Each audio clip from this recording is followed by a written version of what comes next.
Bismillahirrahmanirrahim. Assalamualaikum warahmatullahi wabarakatuh.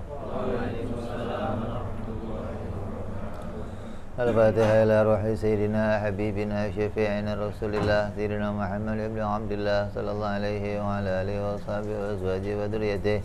Inna Allah ya'ali darajatihim bil jannah wa yanfa'una bi asrarihim wa anwarihim wa ulumihim wa nafahatihim wa barakatihim fid dini wal dunya wal akhirah wa yaj'aluna min hisbihim wa yarzuquna mahabbatahum wa yatawaffana ala millatihim wa yahsyurna fi zumratihim bil afiyatin wa salamatin lahumul Fatihah.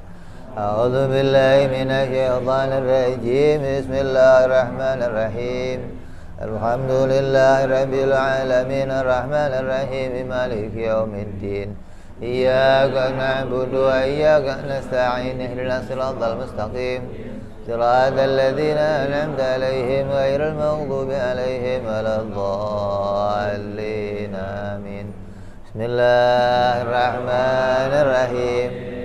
Nawaitu ta'alluma wa ta'lima wa tadhakkura wa tadhkira wa naf'a wal intifa'a wal ifadata wal istifadata wal hitha ala tamassuki bi kitabillahi wa sunnati rasulillah sallallahu alaihi wasallam wa du'a ilal huda wa dilalata alal khairi ibtigha'a mardatihi wa qurbihi wa thawabihi wa husnil khatimah ma'al lutfi wal afiyah wa salahil aqibah. Bismillahirrahmanirrahim. Alhamdulillahirabbil alamin. Wassalatu wassalamu ala asyrafil anbiya'i wal mursalin Sayyidina wa habibina wa syafi'ina wa maulana Muhammadin wa ala alihi wa sahbihi ajma'in. Amma ba'du. Wa ala musanniful kitab rahimahullahu wa nafa'ana bihi wa bi'alumihi fid darain. Allahumma aftah qulubana futuhal arifin wa bihikmatika wansur alaina birahmatika ya arhamar rahimin. Ila anqal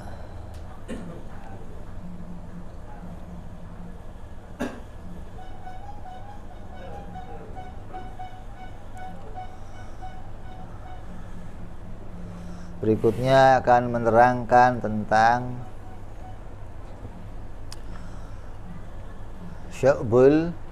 syu'banul Islam. Apa syu'banul iman? Syu'batan iman, cabang-cabang keimanan. Karena iman itu maknanya tasdik wal id'an. Tasdik itu membenarkan, id'an itu mengakui dan menerima. Jadi iman ditafsiri apa? Dua penafsiran. Tasdik wal id'an, membenarkan dan mengakui. Membenarkan modalnya apa? Ma'rifat, tahu, ngerti. Bagaimana bisa membenarkan kok enggak? Kamu bener. Maksudnya dia tahu, bisa ngomong bener. 5 tambah 5 10 bener. Yang bisa ngomong bener siapa? Yang tahu lah. Mau enggak tahu bener nih. Lu tahu dari mana? Main bener-bener aja lo. Orang enggak tahu main bener-bener aja. Jadi modalnya membenarkan, modalnya tasdik itu rifat. Kalau kamu nggak rifat, kamu nggak akan bisa membenarkan. Kalaupun kamu ngaku saya udah tasdik, saya membenarkan, tapi kamu nggak sampai kepada mengetahui kebenarannya. Kamu hanya ikut-ikut membenarkan gitu loh. Bukan asli jadi orang yang membenarkan, bukan. Kamu hanya ikut-ikutan kepada orang yang membenarkan. Karena modal kamu nggak mengetahui. Kalau orang yang modalnya mengetahui, berarti betul-betul membenarkan. 100 tambah 100, 200. Bener nggak? Bener. Itu modalnya orang itu tahu. Nggak bisa orang bodoh kok mengatakan ini bener nih. Dari mana taunya bener? Jadi modalnya membenarkan itu mengetahui. Terus modalnya id'an itu hatinya mengakui. Hatinya bisa raditu billahi robba wa bil islami dina wa bi Muhammadin nabiyan wa rasula bil qur'ani imama. Itu modalnya id'an. Di hatinya muncul raditu billahi robba wa bi Muhammadin nabiyya islami dina bil kitabi imama. Maka iman yang isinya itu kita benarkan dan harus kita akui itu ada 77 cabang. Maksudnya yang ditasdik gitu loh, yang dibenarkan itu ada 77 perkara bahwa ini benar.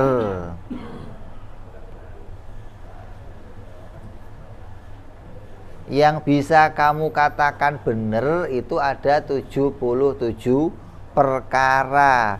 Yang bisa kamu akui ini datangnya dari Allah, ini perintahnya Allah, ini ketetapan Allah. Itu jumlahnya ada 77.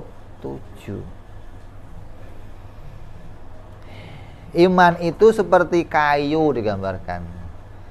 Jadi iman seperti pohon batang. Iman itu tasdik, itu pokoknya gitu loh. Membenarkan itu pokoknya. Dari membenarkan itu muncul cabangnya 77 gitu.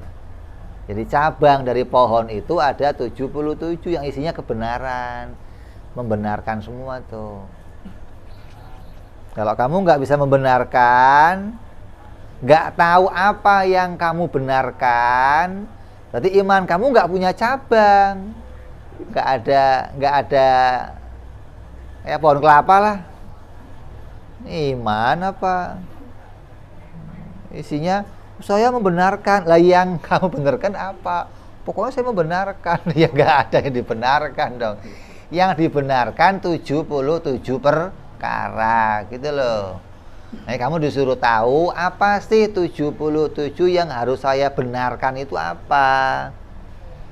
Maka Rasulullah Shallallahu Alaihi Wasallam bersabda, al-imanu bid'un wa sab'una syu'bah fa afdaluha qaulu la ilaha illallah wa adnaha imatatul adza anit thariq wal haya'u syu'batun minal iman. Kata Nabi Shallallahu Alaihi Wasallam, iman itu memiliki 77 cabang. Yang paling utama untuk dibenarkan gitu loh adalah la ilaha illallah.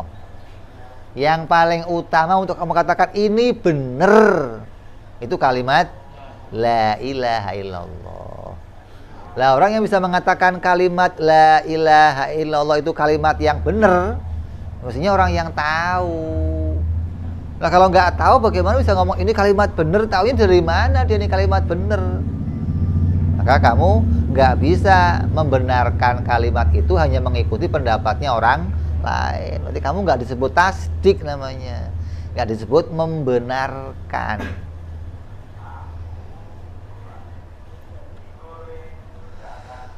Yang paling utamanya adalah la ilaha illallah. Dan yang paling rendah untuk dibenarkan adalah menghilangkan duri di jalan.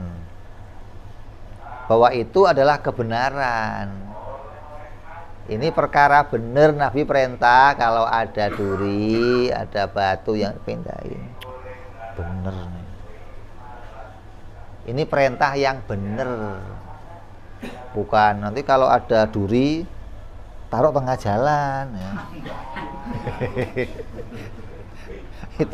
itu mah tukang ban Pak yang begitu, tukang tambal ban kerjaannya begitu. Enggak cuma duri, sak paku, baut semua taruh. Itu enggak bener.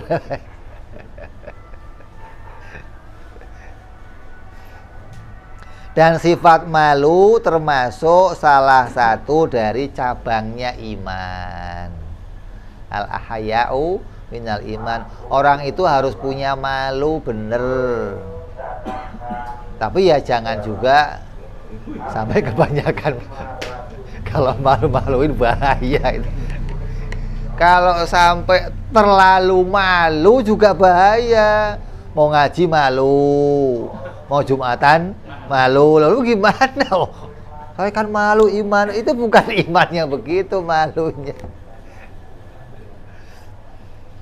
Jadi kita akan dijelaskan di sini apa sih 77 itu yang harus ada dalam keimanan kita agar kamu bisa tahu cabang-cabang yang tumbuh dari keimanan diri kita. Adapun 77 iman adalah sebagai berikut. Yang pertama, beriman bahwa Allah Subhanahu wa ta'ala itu esa. Tidak ada sekutu baginya, yang diungkapkan dengan kalimat la ilaha illallah. Kamu disuruh membenarkan itu, bahwa ini adalah perkara yang benar, kalimat yang benar, keyakinan yang benar, meyakini bahwa tidak ada Tuhan, tidak mungkin ada Tuhan lain selain Allah. Tidak mungkin ada Tuhan lain selain Allah. Dan Nabi Muhammad itu utusan Allah. Ini kalimat benar, kamu disuruh membenarkan. Maka kamu harus tahu bahwa Allah itu betul-betul Tuhan. Caranya tahu gimana? Ya kenali sifat-sifat Allah. Biar kamu tahu kalau Allah betul-betul Tuhan. Nah, kalau kamu nggak tahu gimana? Lah kenal Allah dengan yang mana dia itu betul-betul Tuhan, gimana cara kenalnya? Cara kenalnya ya mengenali 20 sifat Allah. Lah 20 sifat Allah dari mana? Habib ini kadang ngarang aja. Di Quran kan nggak ada 20 sifat Allah, Habib. Di hadis juga nggak ada 20 sifat Allah. Lah adanya apa? Adanya Asmaul Husna, jumlahnya 99. Itu nama, bukan sifat. Mau mengenali seseorang itu kenal sifatnya, bukan kenal namanya. Kamu dikasih kartu nama, Pak, ini saya punya kenalan orang hebat. Mana? Nih kartu namanya, pegang. Jokowi. Terus kamu pengen tahu ini kartu nama Jokowi ini orangnya kayak apa ya? Terus kamu pikir bisa nggak? Bisa. Kartu namanya Suryadi namanya. Terus dipikir nih Suryadi itu orang kayak apa? Tinggi, gede, putih, imut-imut.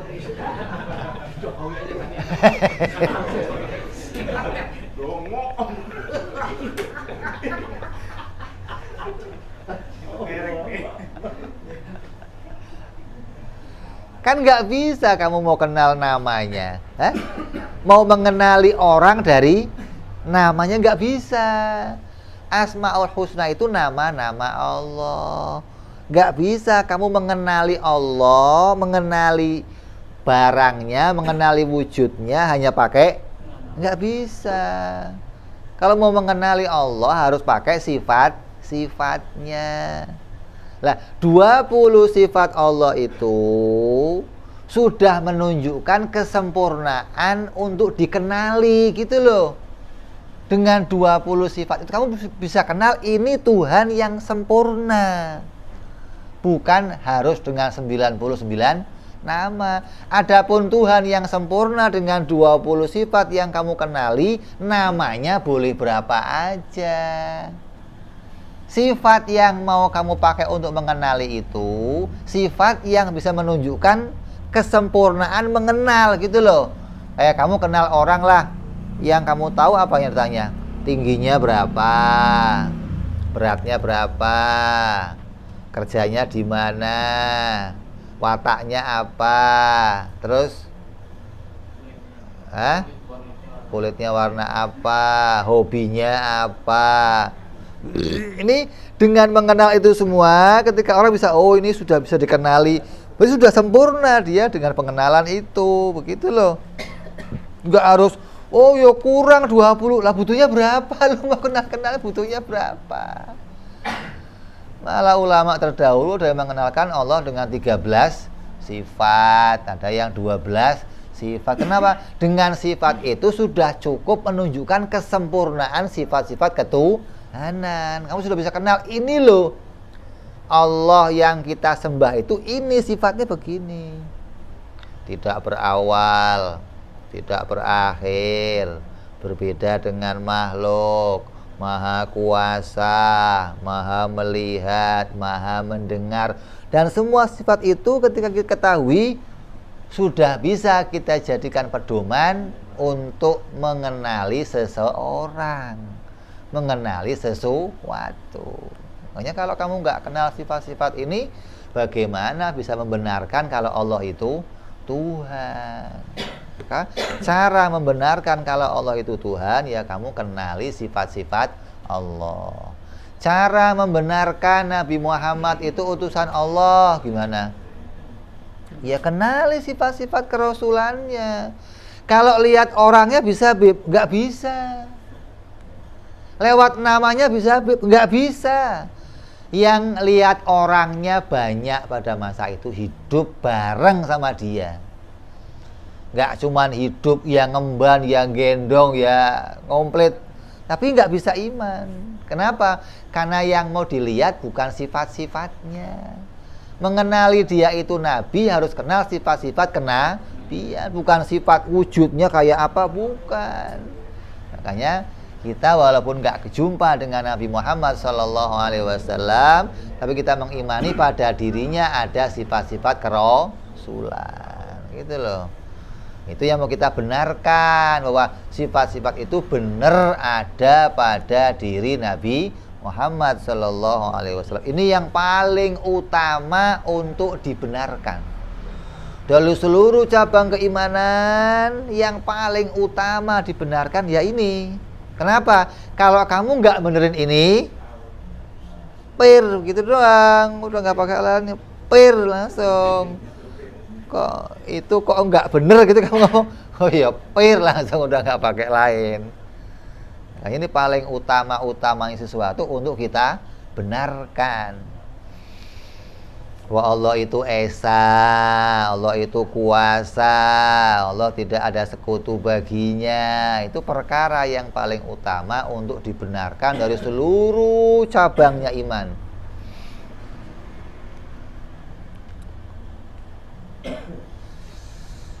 Ya, jadi jelas ya. Jangan sampai kita membenarkannya hanya ikut-ikutan katanya orang lain. Hanya orang yang imannya taklid itu diperselisihkan tentang sahnya atau tidaknya. Kenapa? Karena diukur dari membenarkan tadi, termasuk membenarkan atau tidak membenarkan. Bagi yang mengatakan membenarkan itu butuh ilmu, maka orang yang taklid nggak masuk kategori membenarkan. Tapi yang mengatakan membenarkan itu yang penting ngomong bener, ya siapa aja bisa ngomong bener walaupun nggak tahu kebenarannya, gitu loh. Orang nggak tahu kebenarannya kok ngomong bener, itu sama kayak orang-orang yang beragama di luar agama Islam. Semua orang yang beragama di luar agama Islam membenarkan agama mereka, tapi nggak tahu benar atau salahnya. Mereka ngomong benar hanya ikut orang tuanya aja. Kata bapak saya ini agama benar, kata bapak saya ini agama benar. Ya semua mana ada. Nah ini agama salah, ikuti ya. Mana ada orang tua begitu. Mesti ini agama benar, nak ikuti lah. Lah taunya benar dari mana lah, ini yang masalah. Itu makanya kamu disuruh membenarkan, syaratnya mengetahui. Yang paling utama dibenarkan adalah kalimat la ilaha illallah Muhammadur Rasulullah. Terus cabang yang kedua,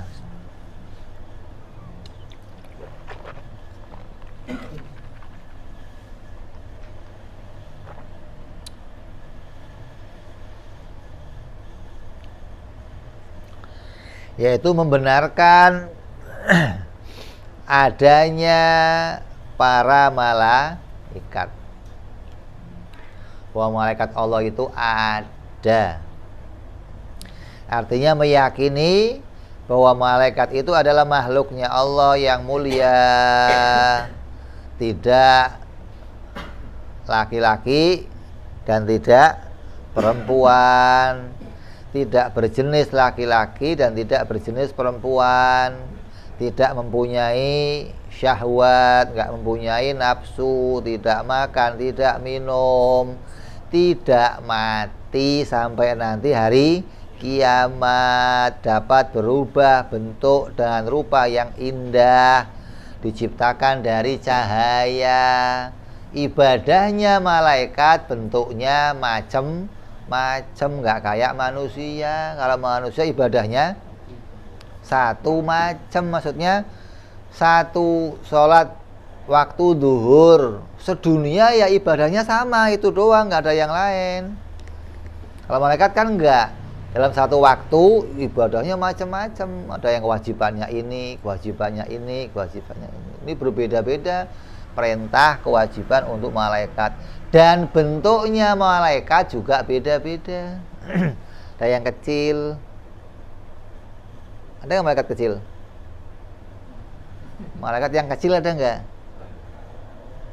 Ada. Kalau kamu habis wudhu, jenggot kamu netes air, itu tetesannya jadi malaikat yang bergantungan di jenggot kamu lah. Kalau gedenya semobil, ya kayak kamu begitu dong. Ya ada malaikat yang kecil-kecil bergelantungan gitu. Kalau air mani kamu keluar, itu ditangkap sama malaikat. Gede malaikatnya.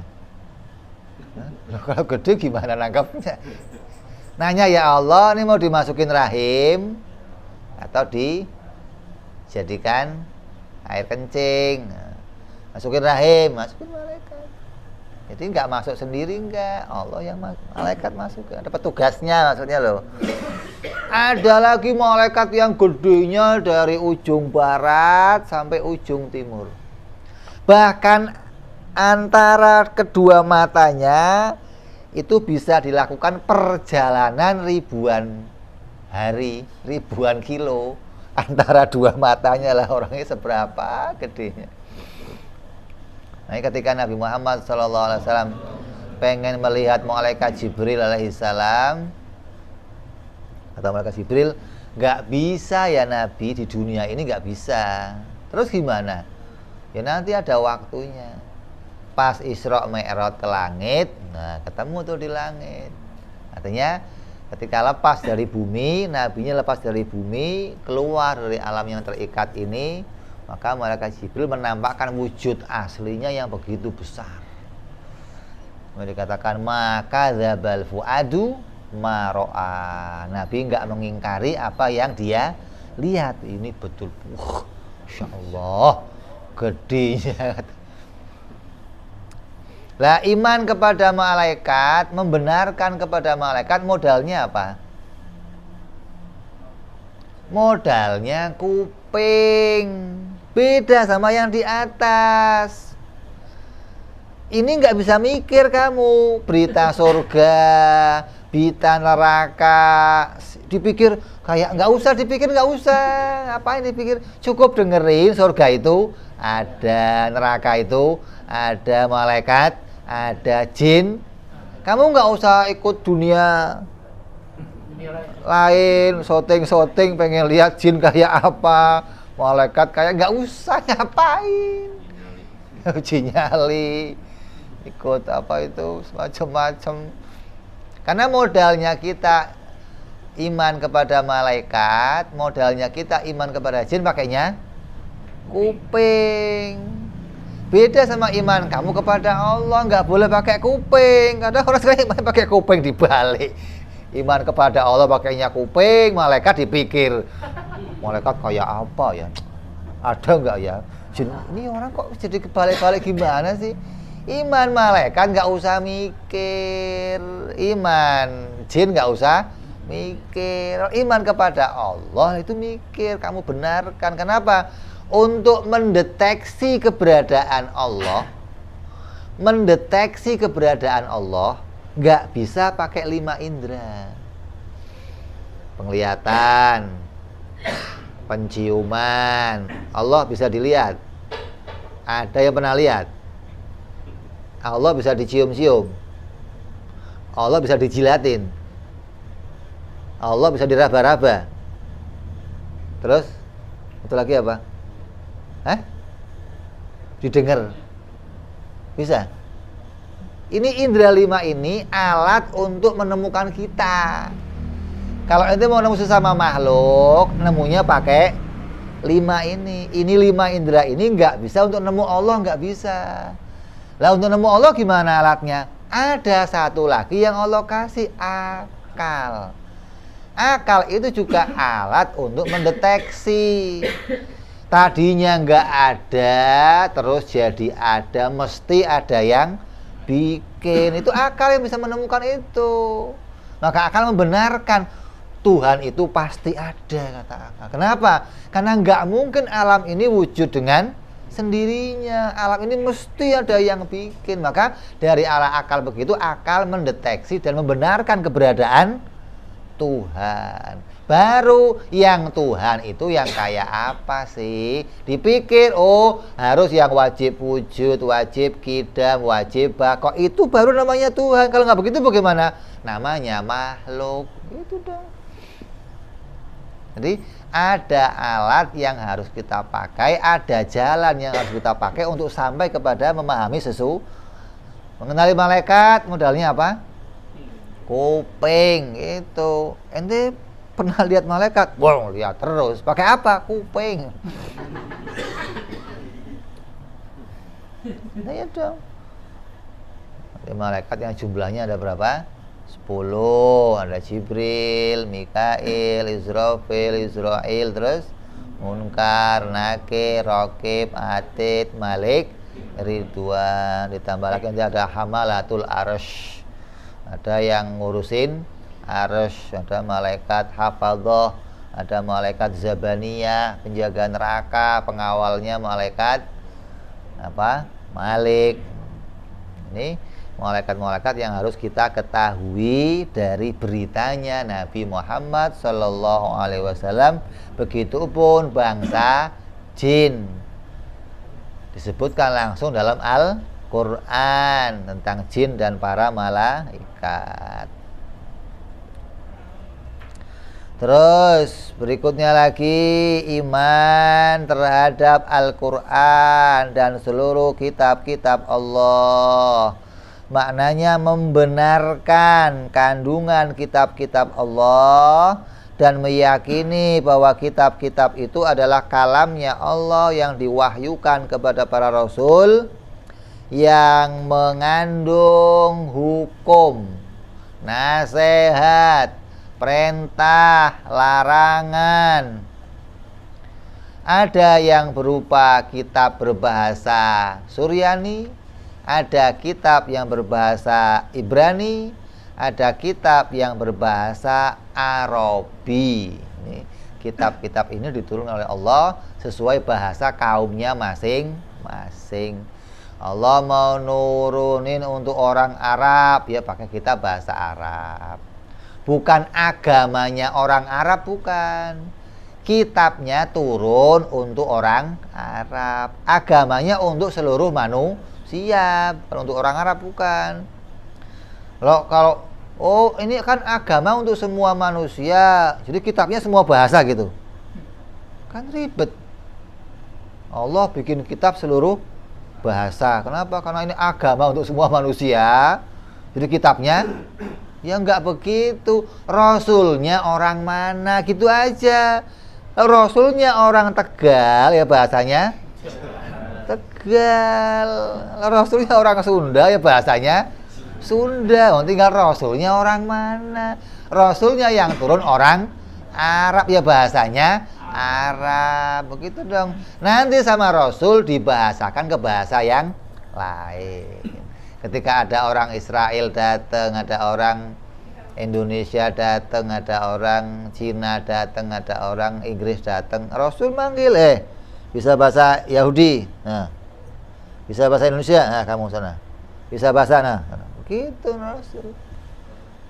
Rasulnya satu, tinggal turunnya di mana. Kok di Israel, ya pakai bahasa Israel kitabnya. Kok di Mesir, ya pakai bahasa Kipti kitabnya. Ya, sesuai dengan bahasa kaumnya diturunkan. Dan kitab itu berisi perkara yang hak, berisi perkara petunjuk dari Allah Subhanahu wa ta'ala. Juga bisa paham, iman, membenarkan bahwa kalamnya Allah yang berupa Al-Quran, Injil, Zabur, namanya kalam apa? Lafzi, bukan kalam sifat, gitu loh. Jangan sampai dipahami, oh Allah itu sebelum ada makhluk nggak ngomong, setelah ada makhluk baru ngomong. Ngomongnya pakai Zabur, terus diem. Ngomong lagi Taurat, terus diem. Ngomong lagi Injil, terus diem. Ngomong lagi Quran, terus diem. Lah sekarang diem. Tuhan diem aja. Tuhan itu sekarang nggak ngomong-ngomong, diem. Lah mau ngomong apa Tuhan? Mau ngomong apa? Kok jadi Tuhan mau ngomong apa katanya? Orang dianggap ngomong itu apa sih? Makanya ngaji biar paham, ya. Wajib kita pahami Al-Quran, Injil, Taurat adalah kalamullah, dan itu kalam yang diciptakan, namanya kalam lafzi. Keempatnya itu baru, bukan qadim, bukan. Yang qadim itu kalam sifat yang ada pada dirinya Allah. Makanya dulu zaman Imam Ahmad bin Hanbal diperdebatkan itu. Imam Ahmad suruh ngomong kalau Quran itu qadim. Suruh ngomong kalau Quran itu makhluk. Imam Ahmad ngomong, nggak bisa, qadim Quran. Kalamullah itu qadim, kan betul. Kalamullah qadim. Quran apa ini? Kalamullah. Injil kalamullah. Zabur kalamullah. Kalamullah qadim, selesai. Ini loh, ini yang ini qadim. Wow, penjara. Imam Syafi'i ditanya, coba Syafi'i tanya, kayak Ahmad enggak? Syafi'i pinter. Injil, Taurat, Zabur, Quran, ini makhluk. Ini maksudnya makhluk. Quran, Injil, Zabur, Taurat, ini semua makhluk. Bukan kitabnya, bukan. Ini semua tangan saya ini makhluk, gitu loh. Dia nggak ngomong Quran, Injil, nggak. Dihitung sama dia Quran, Injil, Zabur, Taurat, ini semua makhluk. Kan betul, dia nggak ngomong. Dia nggak ngomong Quran itu makhluk, enggak. Ini semua makhluk. Katanya. Betul, Syafi'i kamu top. Udah nggak usah penjara. Ahmad aja penjara tuh. Udah penjara bertahun-tahun Imam Ahmad gara-gara suruh ngomong Quran makhluk nggak mau. Kenapa nggak mau? Karena kalau saya ngomong Quran makhluk, nanti menimbulkan paham Allah itu ngomongnya baru. Gitu loh. Tadinya nggak ngomong, lalu jadi ngomong. Dia nggak paham yang namanya Quran makhluk, maknanya Quran itu kalam lafzi, kalam yang diciptakan. Sedangkan kalam kodimnya ya ada pada dirinya sendiri. Kalam sifat kan pada dirinya sendiri. Masa kalam sifat dipisah-pisahkan gimana? Ya nggak bisa dong. Kalam sifat, kalam yang ada pada dirinya sendiri. Kalau kalam yang bisa dipisah-pisahkan, kamu bagikan, kamu copy, itu namanya kalam lafzi, kalam yang diciptakan. Ya, jadi jangan sampai salah paham. Quran kalau di luar kita ngomong harus ngomong Quran itu kalam qadim. Kalamullah itu qadim. Adapun hakikatnya kita tahu bahwa yang ada pada kita, yang kita pegang, yang diturunkan, kalam yang munzal, kalam yang turun, itu adalah kalam yang diciptakan. Terus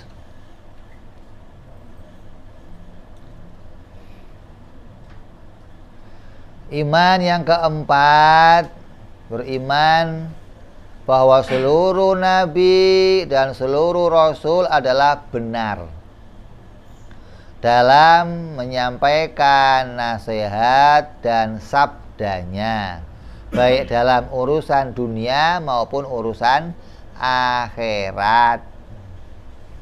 Urusan akhirat itu maknanya urusan agama gitu loh. Urusan dunia ya urusan kebiasaan. Bahwa para nabi, para rasul, mereka adalah semuanya orang yang benar dalam menyampaikan berita, dalam menyampaikan nasihat, dalam menyampaikan hukum-hukum dari Allah Subhanahu wa ta'ala.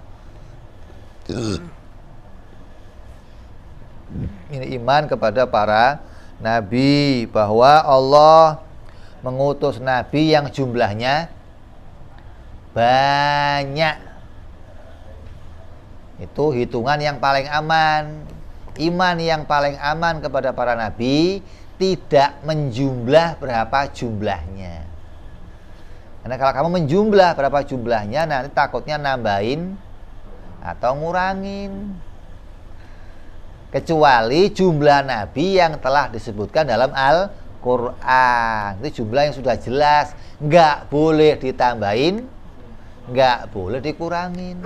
Adapun jumlah nabi yang Allah nggak ceritakan, kan Allah sampaikan, aku mengutus para nabi, ada yang aku kisahkan dan ada yang tidak aku kisahkan. Nah, yang nggak dikisahkan, nggak diceritakan namanya berapa orang? Banyak, gitu aja. Rasul-rasul yang nggak disebut namanya berapa? Banyak. Itu iman yang paling aman. Jadi kamu nggak terlibat kepada menjumlah, nggak terlibat kepada menentukan berapa orangnya, berapa. Hingga itu yang paling aman. Iman kepada para nabi dan rasul. Kalau nabi belum tentu rasul. Kalau rasul pasti nabi. Terus rasul diutus kepada kaumnya masing-masing. Rasul datang kepada umatnya, menyampaikan segala yang diperintahkan oleh Allah. Rupanya apa? Hukum-hukum. Apa sih?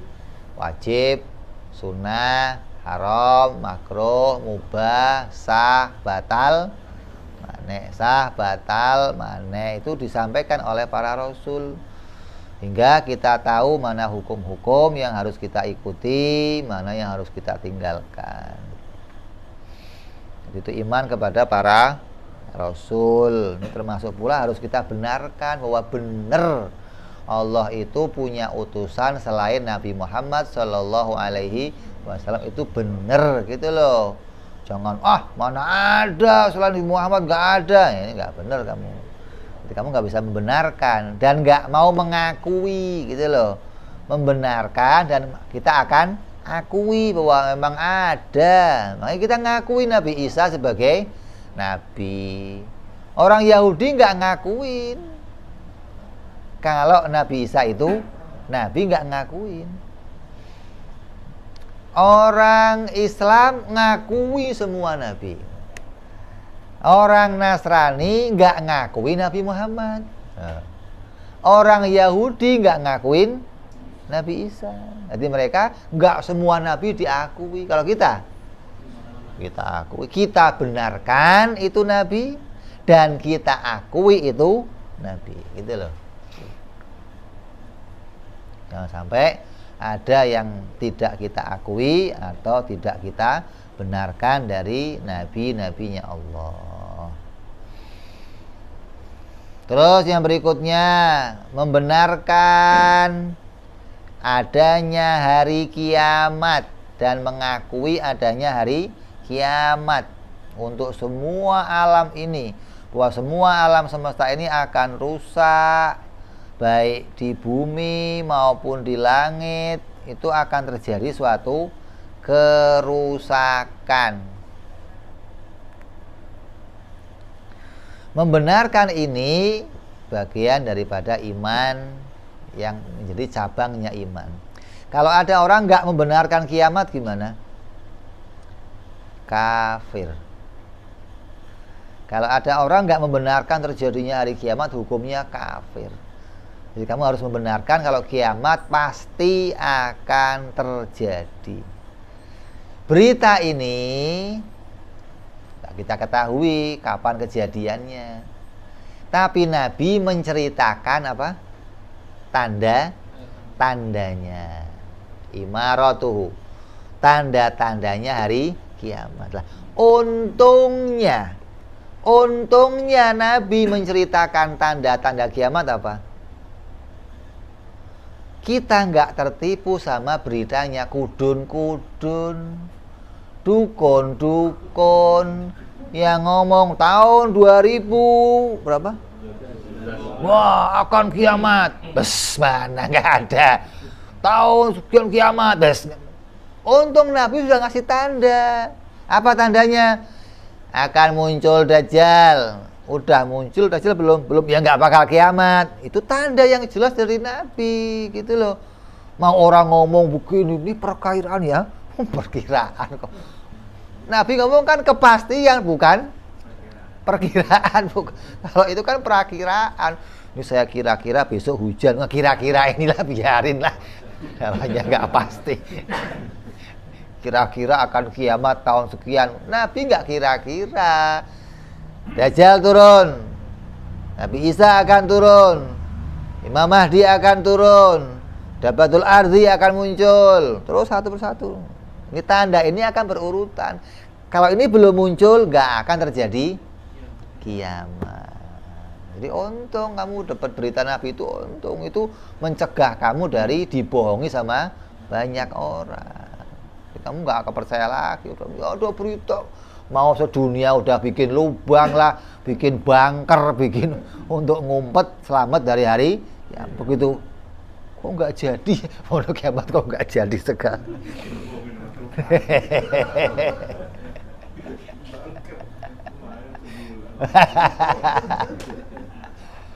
Ya Allah. Terus dikira kalau sudah kiamat dia ngumpet di bunker, terus keluar sendirian gitu dia. Ya, apa bayangannya ini ya? Jadi wajib membenarkan adanya hari kiamat dan kita diperintah untuk tahu tandanya hari kiamat. Terus iman yang berikutnya membenarkan bahwa Allah akan membangkitkan dan menghidupkan kembali makhluk dimanapun ia berada. Begitu kiamat nanti, apa yang akan terjadi? Dunia akan dihancurkan oleh Allah semuanya. Terus akan diganti dengan dunia yang baru, matahari baru, bumi baru. Terus dimunculkan kembali manusia yang baru, dihidupkan kembali, dibangkitkan. Kalau ada orang kok yang nggak mengimani kebangkitan gimana? Kafir.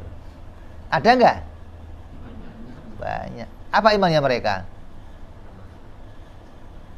Bisa mengimani setelah ini nggak ada apa-apa, mati selesai. Bisa mengimani adanya reinkarnasi. Dunia ini nggak ada selesainya, kata dia. Nggak ada kiamat, nggak. Itu gimana? Mati, hidup lagi.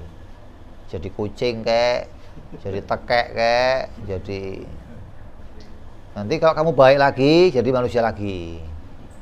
Kok kamu jahat, mati jadinya tekek. Ini terjadi begitu kata dia. Jadi dunia ini nggak akan kiamat, nggak akan. Jadi ada yang iman reinkarnasi, ada yang iman dunia ini setelah itu selesai, udah nggak ada apa-apa.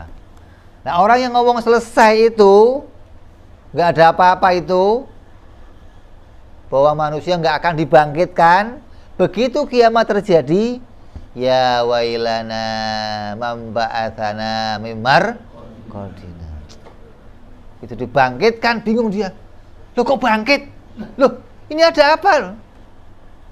Oh bener nih ada kebangkitan. Itu nyeselnya dia begitu dibangkitkan. Ya Allah, tahu dulu kalau percaya begini saya selamat. Gara-gara saya nggak percaya pada hari kebangkitan, nggak punya apa modal saya ketika dibangkitkan nanti, gitu dong. Nah kalau kamu percaya, kamu menyiapkan diri apa yang akan saya bawa untuk modalnya kebangkitan, mempersiapkan keadaan kita, memperbaiki amal kita. Dia harus percaya akan adanya hari kebangkitan. Mau ngapain dibangkitin sih? Kan kita di dunia dikasih tanggung jawab, namanya taklif, berupa agama. Maka dibangkitkan akan ditanya gimana proses keagamaan kamu. Bener nggak kamu beragama? Main-main nggak kamu beragama? Makanya Abdullah bin Al-Haddad radhiyallahu an pesannya apa? Di akhir zaman yang seperti ini, udah nggak usah modal amal-amal yang sulit-sulit, yang mudah-mudah aja. Nggak usah mempersulit diri untuk beragama, yang gampang-gampang aja. Artinya yang bisa kamu kerjakan dengan istiqomah gitu loh. Kecil-kecil aja tapi terus. Jangan pingin ngelakuin perintah agama yang besar tapi cuman nggak perlu, kata Abdullah, nggak usah. Udah keambil perintah agama yang kamu bisa. Kok saya bisa yang wajib doang, kerjain tapi jangan ditinggalin. Jangan wajibnya duhur, besok duhur enggak, hari ini duhur, besok enggak. Jangan begitu, duhur ya duhur. Saya enggak bisa sunnah, enggak apa-apa, yang penting wajibnya kerjain. Puasa kok bisa wajib, oh kerjain wajib doang udah. Oh saya enggak sanggup sunnah, enggak usah, enggak apa-apa. Maka Nabi ditanya, ya Rasulullah, apa agama Islam itu cuman sholat 5 kali, haji seumur sekali, udah, nggak ada yang lain, nggak ada. Kenapa? Biar dipikir orang kafir itu kok gampang ya? Gitu loh maksudnya. Haji sekali seumur hidup, sholat sehari 5 kali, udah, nggak ada yang lain, nggak ada. Puasa setahun sekali, enak ya, gitu loh. Nah begitu lihat sahabat praktek, waduh bingung dia. Ini kok sholat duhur aja qobliyah 4 kali, habis itu duhur ba'diyah, asar qobliyah lagi, maghrib ini kok isinya sholat. Kata Nabi masa itu para sahabat, banyak sahabat yang melarang sahabat untuk sholat sunnah. Masa itu banyak dilarang sholat sunnah. Jangan banyakkan sunnah. Kenapa? Sendiri di rumah, di masjid ketahuan orang kafir, nanti nggak masuk Islam dia. banyak orang Islam sholatnya loh, ribet nggak taunya. Jadi di akhir zaman itu yang penting istiqomah, ambil satu amal yang mudah, jalankan. Ngaji tauhid ini bukan yang sulit, ini mudah. Kamu cuma suruh ngerti wujud kidamba kok sampai mutakalimat kok angel, kan repot. Sulit bib, la ilaha illallah. Sulit gimana sih? Wong akalnya ada, terus akal kamu itu fungsinya mau buat apa? Ini 5 indera ini sudah kamu pakai semua. Terus nggak dipakai ngaji yang 5 ini. Lah akalnya nggak dipakai ngaji juga. Nah, ini mau ngaji pakai apa? Ya Allah. Ya, jadi kita harus sampai kepada menjadi orang yang membenarkan bahwa kita akan dibangkitkan dan dimintain pertanggungjawaban untuk semua amal-amal yang kita perbuat. Maka perbaiki amal, perbaiki ibadah kita agar semua amal ibadah kita bisa menjadi amal ibadah yang diberikan pahala oleh Allah Subhanahu wa ta'ala. Terus yang ke-7, iman kepada qadar. Ini yang sulit ini. Banyak orang nggak bisa membenarkan takdir. Ini takdir Allah bukan ya? Wah, bahaya ente. Sampai ngomong ini takdirnya Allah atau bukan ya? Ini bukan takdir kayaknya nih. Kayak orang bunuh diri. Ini bukan takdir Tuhan. Itu memang bodohnya dia aja bunuh diri. Kalau dia nggak bunuh diri masih panjang umurnya. Oh, bahaya. Itu orang yang ngomong begitu nggak membenarkan takdir, hukumnya kafir.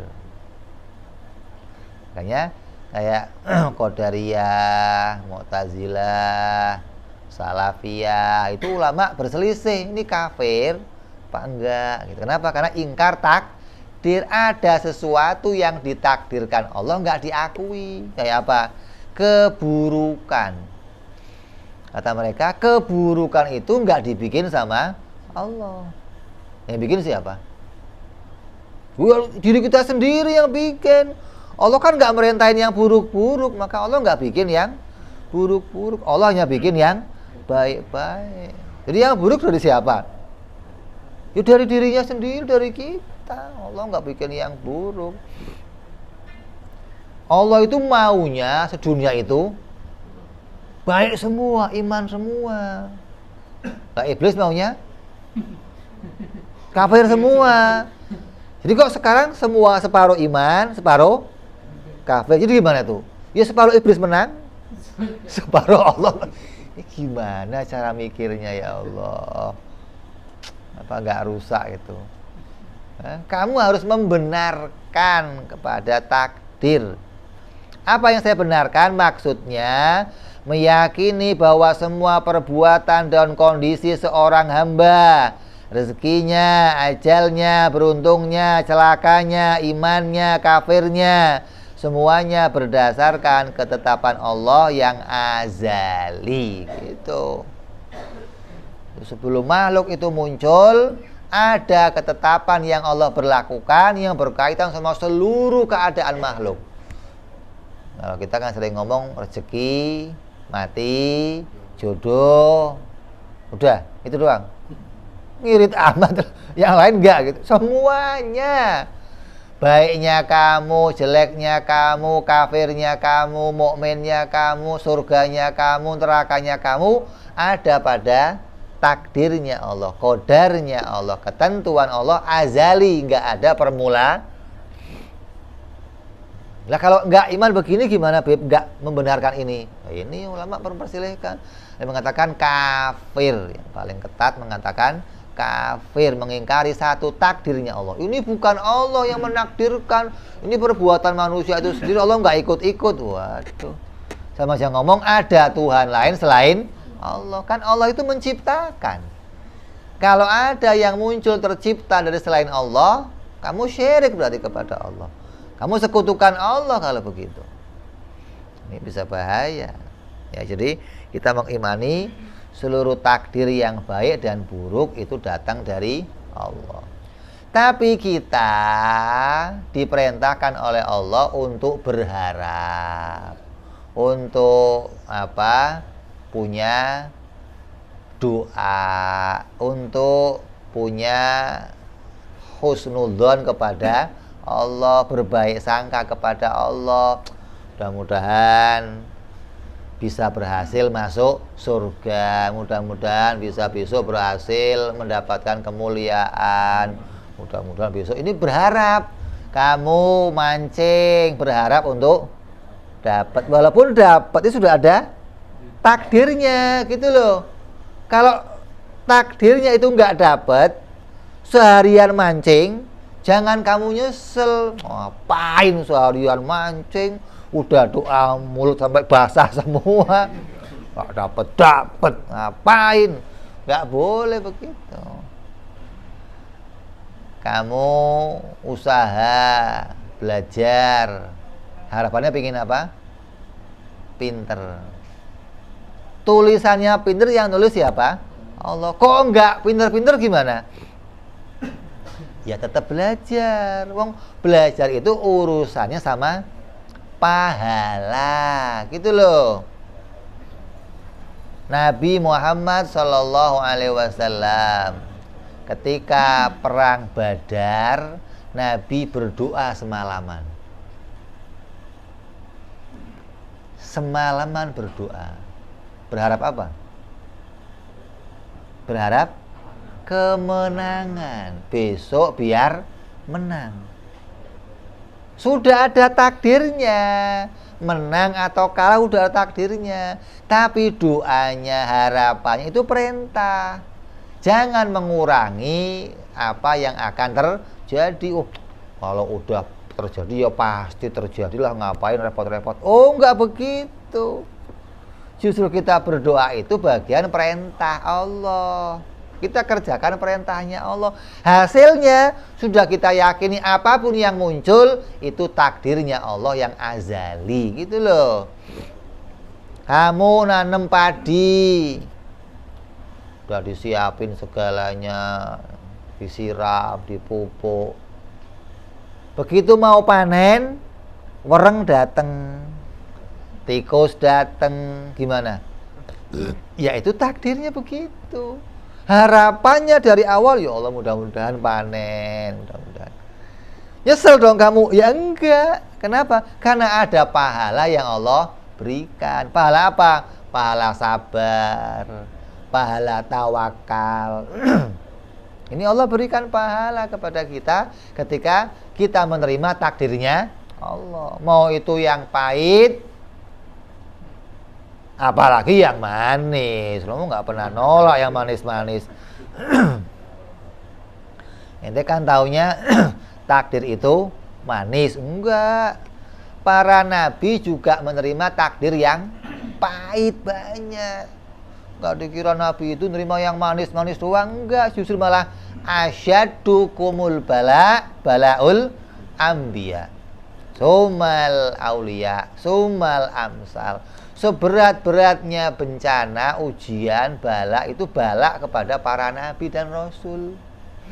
Paling berat. Setelah itu kepada auliyanya, setelah itu kepada. Jadi kalau kita tingkatnya orang awam, ujian kita itu kecil banget. Jangan dibesar-besar sampai bunuh diri, sampai ente nabi bukan, aulia bukan, kiai bukan. Kayaknya bebannya banyak, bro. Ya Allah, kecil. Paling apa sih? Token bunyi, paling itu doang. Tagihan Batak dateng, tinggal pindah ke rumah belakang. Gampang itu. Kecil ujiannya kecil, paling begitu-begitu doang. Gitu aja stres sampai.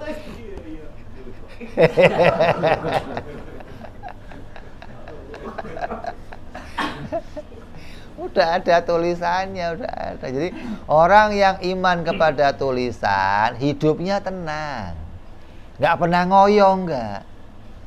Kamu kerja kayak apapun, kamu nggak akan ngoyo. Kenapa? Sudah ada tulisannya. Lah orang berantem, orang ngoyo, gara-gara apa sih? Hah? Mempertahankan hasil dari kerjanya. Kalau dia sudah tahu ada hasil dari kerjanya, dia nggak akan ngoyo. Ngapain saya ngoyo-ngoyo? Saya ngotot dia segitu, saya nggak ngotot. Lah ngapain saya ngotot? Gitu loh. Gara-gara kamu ngotot, karena pengen apa? Lebih. Masa cuman segitu lah. Ini gara-gara cuman segitu jadinya otot. Tambahin dong. Mau halal kayak mau haram kayak.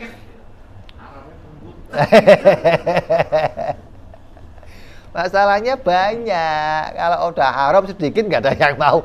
Haramnya banyak masalah, jadinya pada rebutan. Kalau yang banyak yang halal, yang direbutin yang mana? Yang halal. Yang banyak yang haram. Udah banyak gampang lagi. Ini nggak masalah. Yang penting banyak. Orang kok tanggung amat. Jadi kata Nabi apa? Jangan kerja yang ngotot, yang berat-berat. Kenapa? Sudah ada takdir yang menentukan rezeki kamu. Kamu nggak akan mati sebelum rezeki kamu habis. Rezeki yang Allah tulis nggak akan tertukar. Lah, rezeki itu sampai tersisa nggak mungkin. Ketuker, terus kamu ngotot ngapain? Kamu khawatir ketuker ngapain? Mau nggak bakal ketuker, enggak. Bangun siang, nanti rezeki dipatok ayam. Lu bangun sebelum ayam bangun. Lu patok punya ayam duluan. Kok jadi? Habis itu tidur lagi. Nanti dipatok ayam rezekinya enggak, wong sudah ditulis sama Allah. Imam Ghazali radhiyallahu anhu pernah ditanya, Imam, kalau saya kerja ngotot ekstra, saya tambahin waktunya, kira-kira bisa enggak rezeki saya nambah dari yang Allah takdirkan? Enggak bisa, katanya Ustaz, enggak bisa. Takdirnya Allah yang azali, yang diilmu itu enggak berubah. Takdirnya Allah yang diilmunya itu enggak mengalami perubahan. Kalau sudah A, ya A, sudah enggak ada B, enggak ada ganti-gantinya, enggak ada. Lah kalau saya males-malesan di rumah aja enggak keluar, apa itu bisa ngurangi rezeki saya? Ya enggak juga. Mau kamu usaha ya segitu, kamu tidur-tiduran ya segitu. Kenapa? Sudah ada takdir. Kesalahan banyak orang dicekokin sama Mu'tazilah, dicekokin sama Salafiyah, dicekokin sama Qadariyah. Apa ayatnya? Ayatnya apa?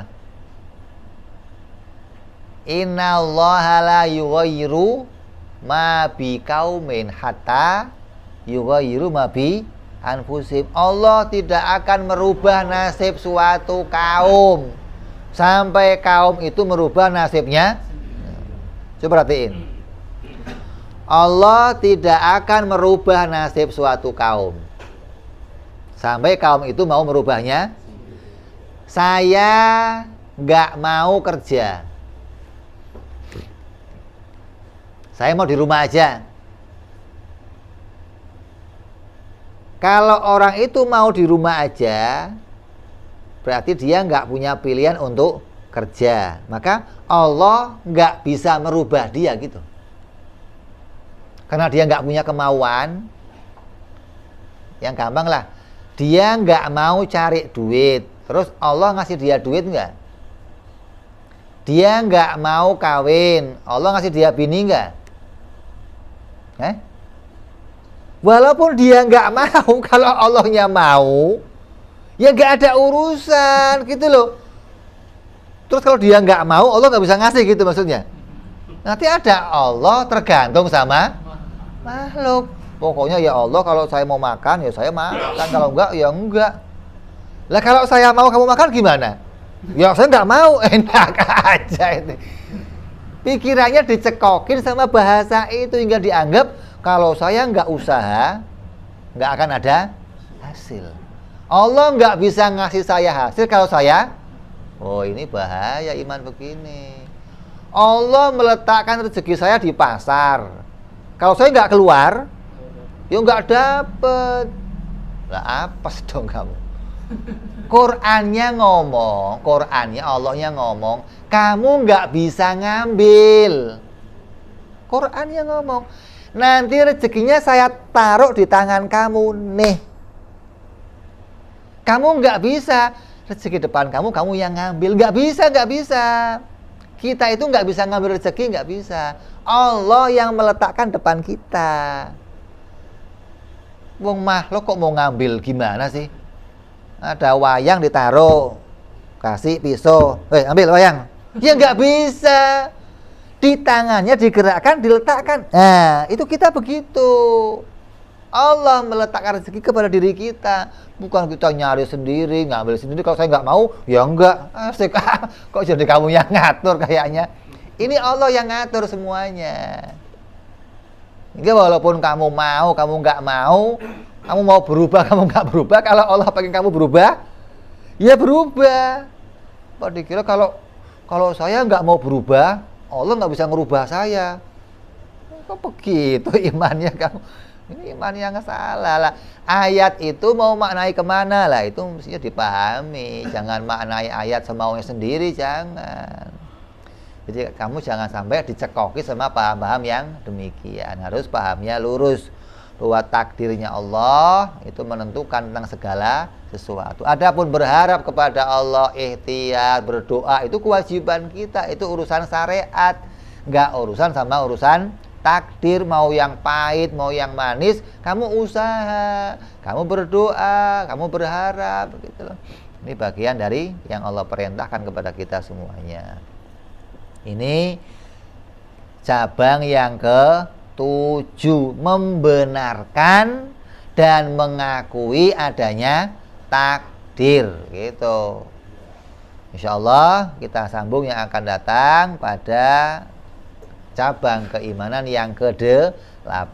Mudah-mudahan Allah kuatkan hati kita, Allah tumbuhkan tambah iman di hati kita, Allah kuatkan keimanan kita, Allah pahamkan kita pada ilmu-ilmu syariah, ilmu-ilmu akliyah, agar kita jadi orang yang imannya diterima oleh Allah di dunia sampai di akhirat. Amin ya rabbal alamin. Al-hadiniyah wa ala niyatin salihah wa ila hadratin nabil fatihah.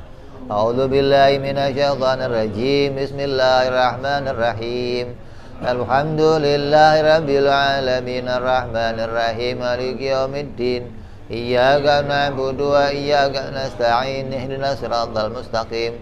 Siratal ladzina an'amta 'alaihim ghairil maghdubi 'alaihim waladdallin. Amin. Ya Rabbana qarabna بأننا اقتربنا وأننا أسرفنا على لظى أشرفنا فتوب علينا توبة تغسل كل حوبة واستر لنا عوراتي وآمن روآتي واغفر Rabbi wa mauludina wal ali wal ihwani wa kulli di mahabbah au jiratin au suhbah wal muslimina ajma' amina rabbi suma fadlan la biktisabi minna bil Mustafa Rasulina dhabi kulli suli Salla wa sallam Rabbi alaihi adal habbi wa alihi wa sahbihi idada tawsi suhbi walhamdulil ilahi بالبدء والثناء سبحان ربك رب العزة عما يصفون وسلام على المرسلين والحمد لله رب العالمين. Assalamualaikum warahmatullahi wabarakatuh.